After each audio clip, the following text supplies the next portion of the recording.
Alors aujourd'hui, on va parler un petit peu plus des copies de sauvegarde. Dans une première partie, on a vu l'importance d'avoir un disque dur externe et aujourd'hui, on va regarder le côté logiciel des choses. Alors, à l'écran, j'ai le contenu de mon ordinateur, c'est-à-dire mon disque principal, mon disque C. Et comme c'est le cas souvent avec Windows, j'ai deux partitions qui n'ont pas de lettres, mais qui servent au système de Windows. Aujourd'hui, je vais m'attarder davantage sur mon disque local, c'est-à-dire le disque qui contient le plus de mes données. Alors, si je décide de sauvegarder mon disque principal, je vois ici dans mon menu que j'ai trois possibilités. La première, on ne l'utilise pas pour aujourd'hui parce que ce serait dans le cas d'une récupération de la sauvegarde. La deuxième, c'est ma copie de sauvegarde elle-même. Je m'aperçois que j'ai trois types de sauvegarde. La sauvegarde entière, la sauvegarde incrémentielle et la sauvegarde différentielle. Quand vient le temps de faire ma sauvegarde, évidemment, je dois décider quel type. Il y a trois types principaux. La sauvegarde complète, la sauvegarde incrémentale et la sauvegarde différentielle. La sauvegarde complète, ça dit ce que ça a à dire. Je copie tout le contenu de mon disque dur dans une image qui va aller sur le disque dur externe. Incrémentale, je vous dirais que c'est un peu par petits pas. Je fais d'abord une sauvegarde complète de mon disque dur. Au jour 2, je fais la sauvegarde de toutes les petites choses qui ont changé et qui n'avaient pas été sauvegardées dans le premier jour. Au jour 3, je fais encore une fois la sauvegarde de toutes les petites choses qui ont changé, mais depuis le jour 2, pas depuis la première. Jour 4 va aller jusqu'au jour 3, jour 5 jusqu'au jour 4. C'est plus long à faire, mais ça prend moins d'espace disque. Finalement, la différentielle.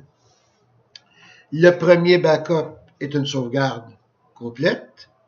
Ensuite, au jour 1, le système va analyser tous les fichiers qui sont sur le disque dur et noter tous les changements.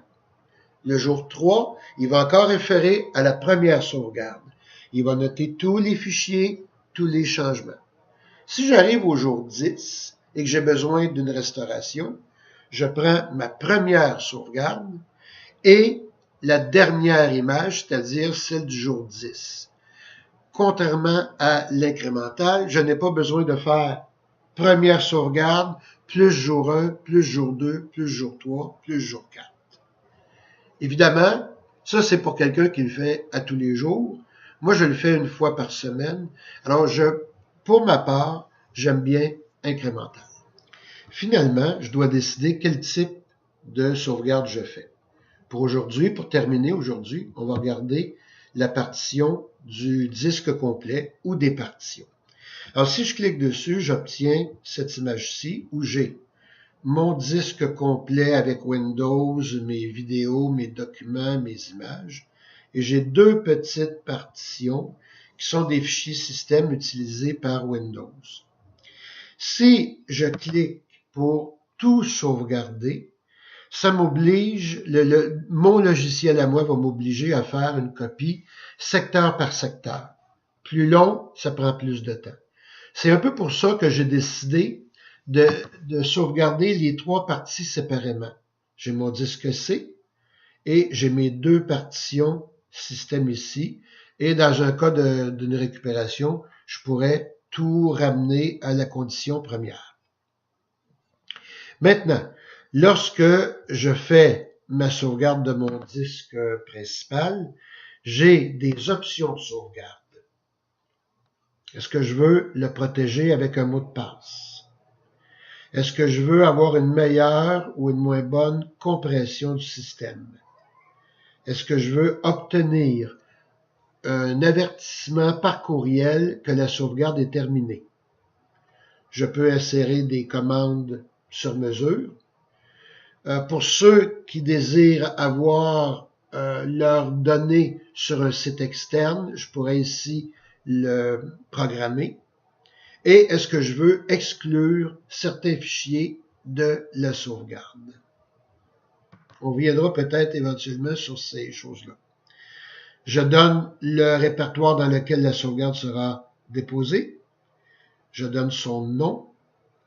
Et finalement, une description, si je le veux, de ma sauvegarde.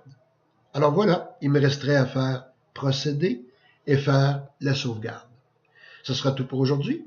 La prochaine fois, la sauvegarde par fichier.